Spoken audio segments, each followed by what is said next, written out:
Sup flappers, welcome to another video. I am once again here with the beautiful YouTube chat. They should be over here. So let's talk about what you guys see in the thumbnail, in the title. Again, a discussion video. Tectone made a video earlier today, sparked interest for me to make this video. All right, I do think while he touched on the subject briefly, I want to go more into detail. I've been talking to chat here as well that you know, it's okay to be transparent when we're content creators. Although I'm not going to show you like all my analytics, I'm going to share with you guys a little bit about what it feels like being a Genshin content creator. What are the metrics that we currently constantly are very aware of, and how certain methods of content creation really makes this not as fun as it should be for some people. All right. So without further ado, like, subscribe, like all these people have right here. Of course, they're all subscribed. Please. But let's get into the video, okay? First and foremost, I want to talk about the two main ways that people get views on their video making content. I would say not even for Genshin, but we're going to use Genshin as an example, right? Two ways. The first way is browsing method. What this means is the algorithm. This is when people say the algorithm, this is essentially what they're talking about. Browsing feature is basically when you go on your YouTube homepage, you will get recommended videos, right?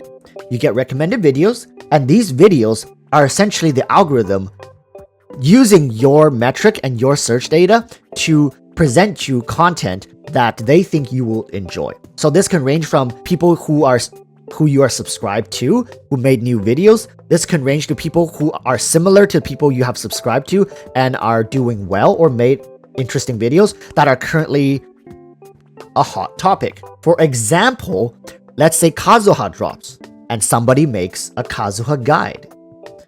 That video has a much higher chance of being pushed because of the timing of the video. Because YouTube knows, wow, look at all these players. They're all searching for Kazuha guide. And this is a Kazuha guide, and it's one of the first ones. So let's push this to the viewers who are looking for Kazuha guides. That's called the browsing feature, all right? That's when YouTube does the work for the content creators. Now let's talk about the other one. This other one, a lot of people don't talk about because it's not as important, but it kind of is.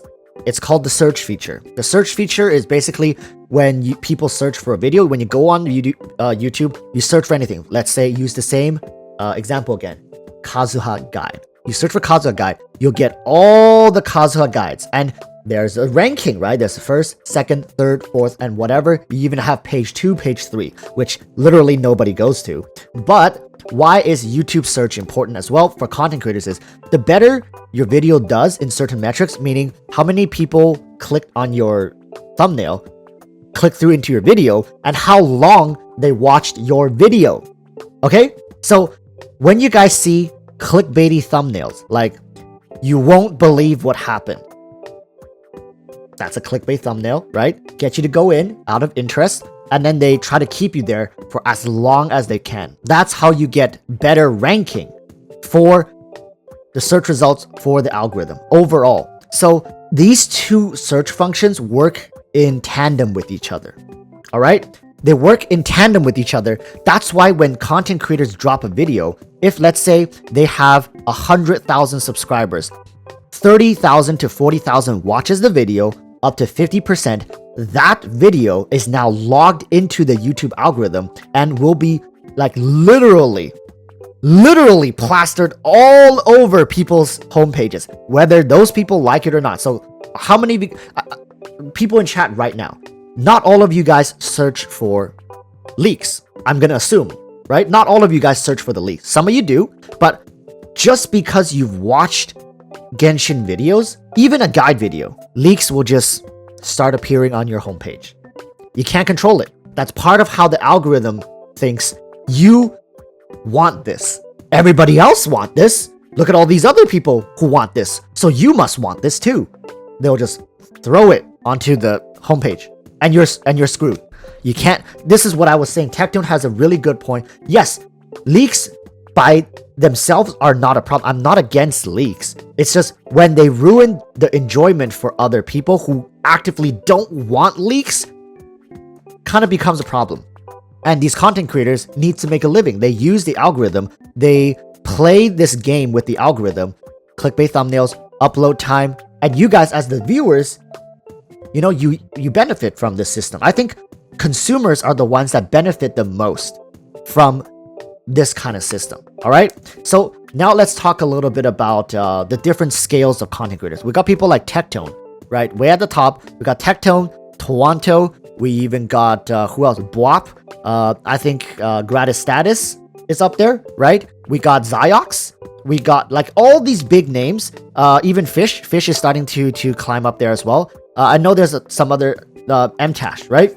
These bigger creators, they in a way have more, right? Tenha as well. Yeah, these bigger creators, they have more freedom in a way to make different kinds of content. So let's compare somebody like very drastic, because everybody knows Tectone, right? Let's compare Tectone to myself.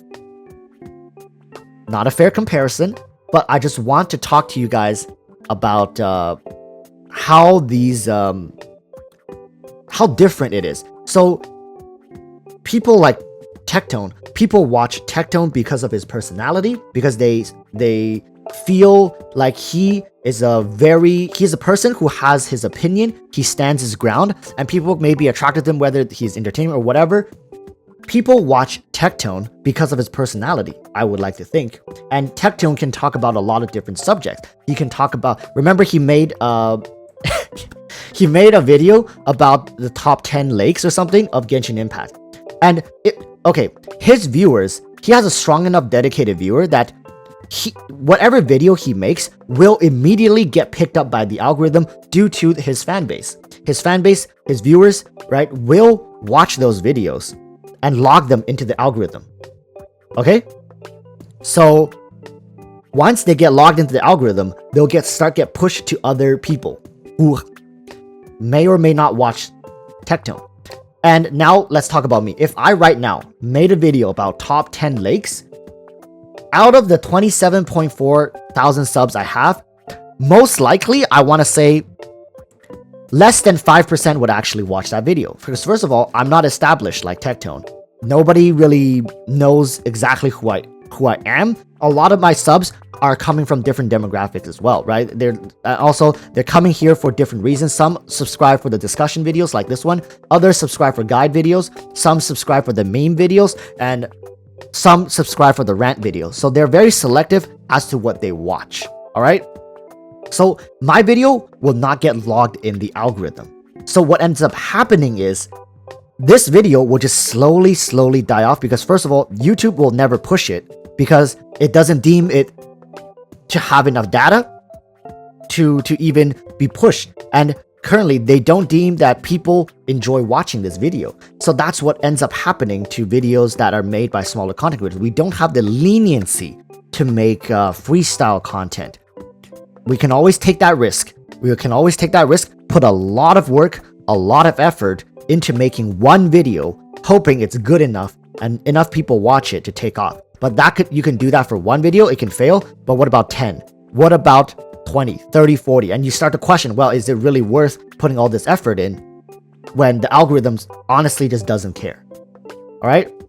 So John Delan Fernando says all informative YouTube video gets pushed down. So, okay, this is one of the main reasons why informative YouTube videos gets pushed down. YouTube wants videos to have at least 50% watch time. So when people come across an informative video, it's just like numbers and calculation, and then there's an end result, right? People oftentimes skip through all the calculation because YouTubers try to validate their findings by showing you, hey, these are the methods I use just to prove to you. And then people's like, I don't care. Literally don't care.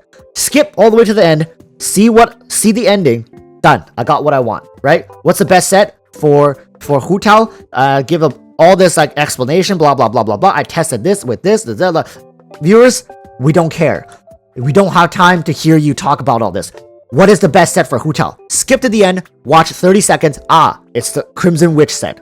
Close video, I'm gone. This is why informative videos don't do well on YouTube. It's just, there's an answer at the very end, and most people aren't willing to sit through the whole video just to get that answer, alright?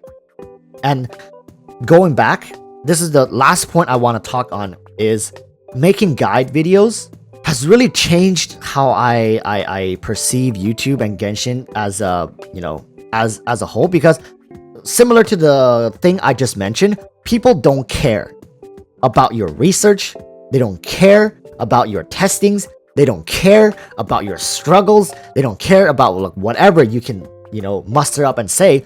They want answers.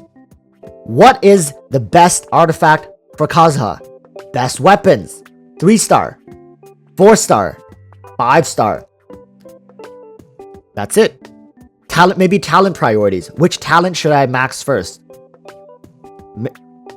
That's really just it. And really, chat, do you really need some guy on YouTube who probably has access to the same information as you to tell you what you need? I don't know. Some people probably do. Others likely not. I think a lot of people nowadays have stopped watching guide videos simply because what really is there for you guys to continue learning from content creators? And I think eventually people end up putting out videos just so they can be ahead of time. No guide video is also it's perfect either. It's a race to see who gets it out first. And I struggle to say a single guide video without certain misinformation for almost all guide content creators. Because why is this a problem? Because if you don't get your video out within the first day or two of the character dropping, forget about it. Just stop making the video. It's pretty much pointless. Really, it really is. And that's why you see a lot of these guide videos that just floats around. You know what? I can probably find like 10 Kazuha guide videos right now. And the character's not even out yet. We got Kazuha guide. See that? See that? A complete guide to Kazuha from a month ago. A month ago, chat. Complete Kazuha weapon guide. Complete Kazuha build guide. And they get views, right? The character's not even out yet. Oh, wow, this dude made 2 different guides, right? This dude, a complete guide to Kazuha 1 month ago, and 3 weeks ago, he made another guide, a guide to Kazuha. You see, it's the same dude. I'm not calling him out. I'm just saying this is a phenomenon, all right? This is a phenomenon in the current space of making guides for characters. Look, Kazuha, team building guide. Guide. It says guide.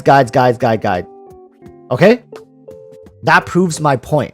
What validation? Like, what is the threshold for making guides for character nowadays? I can pretty much make a guide for freaking Electro Archon. You know what? Let me just pull up a guide for La Signora, right? Why don't I start making a guide for Scaramouche? Right?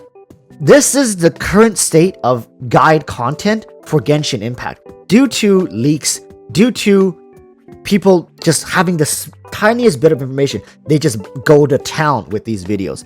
Guide content. And if people have ever wondered why I have been very hesitant to make guide content, I make them a lot less now because I understand you guys don't need it as much anymore. I make it for all the new characters, but I don't really milk it anymore. Are my guides completely perfect? No, of course not. Whose guides are perfect? Who's the biggest guide out there right now? Ziox? Is Ziox perfect? Right? Is I Win to Lose Gaming perfect? Nobody can claim they're perfect. They make content of a certain quality that is tailored to their viewers. That's it. That's like, you build up a viewership and you end up catering your content to the viewers. What do they like? What do they want to see? And then you make content for them. That's it. And then those viewers will in turn push your content to newer viewers. Okay? That's the story behind making content. That's why certain category of content, not just for Genshin, but we're talking about Genshin, when it comes to guides, it really is speed over everything. Speed and quantity over everything. You saw it. 2 Kazuha guides. The dude literally made 2 Kazuha guides, totaling up to almost 40,000 views, maybe 35k views over like just a week. Made 2 different guides. It's about speed. It's about quantity. Nothing else matters. Quality, yes. I don't want to give you guys the impression that quality doesn't matter. It matters to a certain extent, all right? I can't be out here recording my screen with my phone here, be like, hey, and then recording with the mic stuck on my shirt that's rubbing against the fabric, and out in the wind with like Mach 7 wind speed, be like, hey guys, welcome to my Kazuha guide. Of course, quality matters, yes, but it's not like, it doesn't matter as much. Okay, if you're gonna make a banger video, the best quality with like transitions and all that stuff, you know, but you're gonna be a day, 2 days, hell, even 3 days late on the character's release, forget it. It doesn't matter. You can have a freaking Hollywood film crew making the freaking guide with you with hundreds of thousands of dollars in post-production with like coolest animation. Nobody cares. Nobody cares. It's done. It breaks my heart because I don't know if you guys are familiar with the guy called Jazzy. I've talked to Jazzy about this. I think his guides, when it comes to production quality and presentable information and well researched to a certain degree, yeah, I think Jazzy had great, amazing, high quality content. I've said this to him many, many, many times over. Did he get the recognition I think he deserved in this community? No, he did not. Why? Because the man has a life. He has a job. He can't be sitting at the computer 24/7 making guides on YouTube at the second a character releases. He needs to build them. He needs to test them. He has integrity that he has to live up to. And of course, he has that production, which guess what? Takes a lot of time to make. My goodness. It's so bizarre because I could chat right now. I can literally open up some leak site and just talk with my thoughts, be like, hey guys, welcome to my Kazuha guide. In this guide, I'm going to show you guys how to build Kazuha. He's not out yet, but we have a lot of information regarding Kazuha, so I'm going to tell you guys his best weapons, artifacts. And let me tell you, that video is going to get 25k, 30k, hell, maybe even 40k views because of the amount of subscribers I have. I will say half of my subs will most likely watch that video, and then it'll get boosted into the algorithm. Okay? Am I going to do that? No. I play the game as well. I have semi-clickbaity thumbnails. I have some clickbaity titles, but that's as far as I'm willing to go. I don't really want to go to that extent. I don't want to play that part of the game. Alright? So, yes, quality matters. Not saying it doesn't, but it doesn't matter nearly as much as speed and quantity of your content. And that's the current state of making content for Genshin. Leakers have a huge advantage over other content creators who don't do leak content. It's just become a fact. You want to, if you like people in chat and you watching this video right now, if you want to become a successful Genshin Impact creator, just make leak content. It's easy. It's easy. Just make leak content. Do it faster than all the other leakers, right? You just have to hustle a bit on the second the leak drops, let's say on Twitter, you make a video about it, 10k views, 15k views. I guarantee you, even 0 subs, you'll grow subs really fast. That's the state of Genshin Impact content creators. That's it. It's not a healthy state for the game to be in. I understand why Tectone is so upset. I'm very upset personally, but you know, I don't nearly have as much reach as Tectone does, so I see him talking about it, and it really just lit a fire in my stomach that I feel like I'm at a size where, to a certain degree, I am a respectable member of the Genshin Impact community as a content creator. I've abided by all the rules. I've never ever leaked any sort of content, and I think smaller creators definitely deserves more attention. There are creators out there who put in a lot of work, a lot of effort into making their content. And I think it's such a shame. It's such a shame that they don't get recognized simply because they don't want to make leak content. I think I've rambled on enough. All right, chat. I hope you guys take away something from this. If you guys really dig a little more, you might be able to find some smaller creators, but it's not your fault either. The viewers, it's not your fault because you literally can't find these people. You'll never find them. You'll maybe have 1 in like 1,000 chance of finding somebody, and you'll find them once. And if you didn't subscribe, if you didn't like their video, if you didn't watch the halfway, you'll never see their video again, likely. Very rarely. All right? Most people don't have a chance with making content. So if you guys see somebody that you truly like, you truly enjoy, give them a chance. All right? That's all I have to say regarding this. Chat, thank you guys for sitting through this. We've rambled. Well, I've rambled on for a long time, and I think that's all I wanted to say regarding this. It was very frustrating. Now I got it off my chest. So thank you guys very much for watching, and yeah, until tomorrow's video, stay safe. Peace. Say bye, chat. Bye.